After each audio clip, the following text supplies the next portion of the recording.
Good afternoon, everybody. It's Dr. Galvin with today's semi-coronavirus update for Saturday. I'm just going to speak a little bit about coronavirus. We're going to do a little bit more about wellness today. You know, on Saturdays or Sunday, I usually try to tell people to chill out. Don't worry about the virus. If you see a little smoke billowing around me, it's because I've got the grill started behind us here because I'm going to cook dinner for the family, so I apologize about that. It's a pretty nice day here in the Carolinas. We've had a lot of rain the last few days and the clouds have disappeared. It's sunny. As usual on the weekend, I try to tell people to take a deep breath, relax, enjoy what we have. I know this lockdown is terrible. There's lots of bad things going on, but this is a day to sort of take stock in what blessings we do have and to not worry so much about the virus. I do want to talk a little bit about hydroxychloroquine because it's been in the news a lot. The president, for some reason, is taking it because he heard it was a cool thing to do. And what do we know about hydroxychloroquine? There's a lot of people that are implying that we're not using it because we know it's a cure, yet we're holding it back from people. That's not the case at all.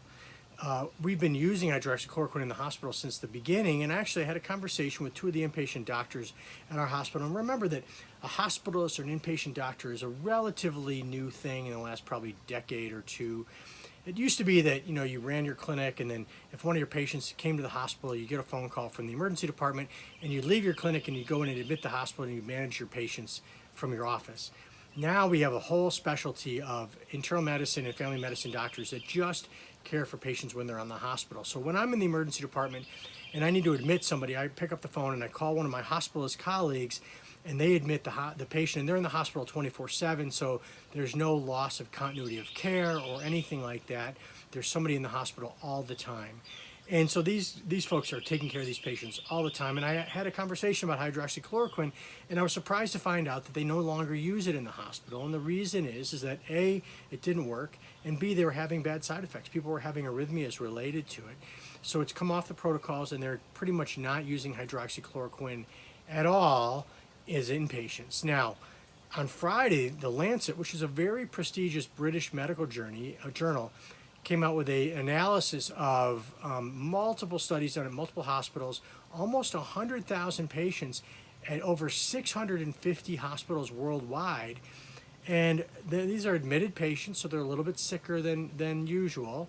But what they found was no benefit from hydroxychloroquine and fairly significant risk. And so no evidence in 100,000 people of benefit. Now, there are still trials ongoing, but I think that the long and short is that there's certainly no evidence to use it until we get definitive data from these trials. And there's no good evidence that it's a benefit right now. So I think that taking it, if you don't have it, makes no sense at all. There are significant side effects if it's taken incorrectly, and the dosage that we think you need potentially to use are relatively high doses, and those are the same doses that can cause this QT prolongation, which can cause cardiac arrhythmias, which can kill you, which we don't want to happen. I asked yesterday for people to put wellness questions. We got a lot of interesting questions, and I'm going to kind of dig through those. Please understand that I'm not going to be able to answer individual questions. So if you ask a question about specific to you, that's what I do professionally in my clinic. We fix people's individual questions, and I'm glad to talk to people directly about that, and we can do a telehealth consult even if you're not in Charlotte or if you want to come in and see me. But what I am going to do is take some of these things about DHEA, about hormones, about nutrition, and talk about them in a very general sense. And I'm going to be smattering those things in over the weeks. And I think what I'm going to probably start doing is doing sort of schedules. On certain days we'll talk about certain things, and it won't always be about coronavirus. But somebody did ask a really great question, and my daughter, God bless her, kind of jumped in my posted something, as she sometimes does. And somebody asked me what I do about my own health during this time. And it's a great question because, honestly, to be perfectly honest, I haven't been great about my own health. Now, before this happened, I was very, very meticulous with my nutrition and my fitness. And I'm a type of person that does a bad job of sort of saying to myself, I need to work out today. So for me, I love it to have a schedule. Like, I'm going to go to CrossFit, or what we do at our place is called EvoFit, which is kind of CrossFit without the heavy Olympic lifts. I've had a few orthopedic surgeries, and so pure CrossFit's not the greatest thing for my shoulder or my knees anymore. But I just put that, I sign up for that class in the morning, and all I've got to do mentally is just show up on time. And so not having that has been a struggle for me. These videos have sort of taken on a life of their own, so that's taken up a lot of time. The emergency department, the clinic, I've had a lot of extra responsibilities. So my nutrition and my fitness has not been what it's needed to be, but I've kind of changed that a couple of weeks ago. And so what am I doing personally?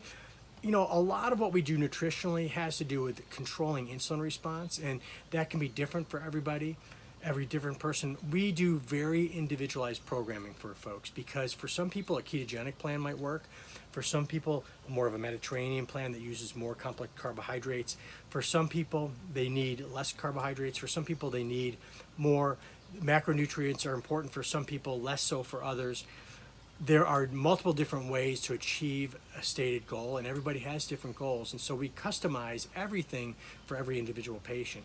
What have I done to kind of get back on course? Well, I happen to be fairly sensitive to carbohydrates, so I've put myself back onto more of a paleo ketogenic plan where I'm trying to keep my insulin levels really low. So that means I'm limiting processed carbohydrates, and I've also added in some intermittent feeding. I'm not saying intermittent fasting, but intermittent feeding, where I'm trying to have a period of time every day of about 8 hours or so where I'm not feeding at all. So I'm trying to have an eating window of 8 to 12 hours that I try to get all my meals in. So I'm actually trying not to eat for 12 to 16 hours, although sometimes that gets shortened because when I'm working in the emergency department, it kind of messes all that up. So I try to at least have an 8-hour window of not eating, and preferably a 12 to 16-hour window. There's reasons for that, and I'm going to do a video about why fasting is a good thing and its effect on these hormones called leptin and ghrelin, and what that does for fat metabolism, as well as energy utilization and appetite. And so those are things that I'm doing, and I'm really trying to get back into my workout routine. It's tough for me because a lot of times I'm so busy, and it gets to the end of the day and I realize I haven't done it. For sleep, sleep is problematic because, like for this example, this weekend I worked overnight on Thursday, so my sleep was not so great on Friday because I had patients in the clinic Friday afternoon. And I did try to sleep in today, but I'm back in the emergency department tonight, tomorrow night, and Monday night, and that's going to disrupt my sleep. And then again, I'm in next week, and so I've got this sort of sleep schedule that's off quite a bit. But I do use some melatonin, I use some L-theanine. There are some other biohacks I do. I do try to nap if I can. That's not always easy when I've got patients in the clinic, but napping is a great biohack. And we look at these physiologic tricks and things, and we're going to do videos on those. In terms of stress, I don't get stressed out really a lot, but I honestly, doing these videos has added some stress to my life, and so I'm bringing in some extra help to help me do some editing and things like that. I do all the editing and all that myself, and I don't really know how to do it. I'm getting a little bit better at it, but we've got some help coming starting this week with that, so I'll be able to give the files off to somebody and just film the video. So I'm doing that to kind of do my help with my stress. I'm trying to do a little bit more meditation as well. And so I'm trying to hit those pillars: nutrition, fitness, sleep, stress, and then hormonally, I do a few things to optimize my own hormonal balance, utilizing both some hormone replacement as well as some peptide therapies. And we're going to talk about all those things as the weeks go on. So that's what I'm doing. Have I been doing a great job since all this started? No. Am I trying to do better? Yeah. And like, I'm only human. We're all this, we all struggle at times of our lives, and this has been a big workload for me over the past few months. But I'm getting back on track. I'm not doing as well as I have been in the past. I'm usually pretty disciplined about it, but I think this pandemic has thrown us all for a loop. So anyway, enjoy your Saturday. I will be back tomorrow morning. I'm going to do again, I'm working the next couple nights, so I'll do post-ER updates tonight, after tonight's shift, and the next 3 nights, and then again next weekend, and regular updates during the week. Have a great evening. Talk to you later.